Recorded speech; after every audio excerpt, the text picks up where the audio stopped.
যে সিসি ক্যামেরায় বলে দেখছে যে রাত্রের কয়টার দিকে সোহানের লাগে আরেকটা ছেলে আছে, ওরা নাকি ওর বাপের এইখানে নিয়ে আসছে। আর এরকম তো হওয়ার কথা ছিল না। সংসারটা দেখলাম বাপের 2 ছেলেরে ভালোই নাকি আদর করতো, রান্না বান্না করে খাওয়াইছে। এরকম খারাপ কিছু আমরা শুনি নাই, কিন্তু এখন আজকে অবস্থা দেখতেছি, শুনতেছি অন্য কিছু আর কি। এখন কে জানে কি হয়েছে।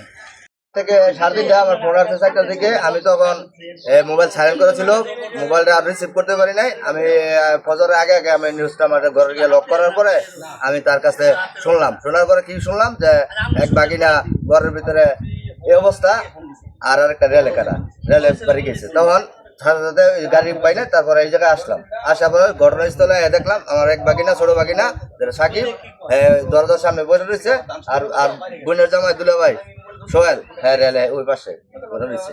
ওখানে বাকিটা তদন্ত সঠিক যেটা বিচার কি মনে হয় সঠিক, এটা আমার পরিকল্পনা, এটা মার্ডার করছে, যেটা বাস্তব। এটা সঠিক যে তদন্তটা, এটা কে করছে জানি না।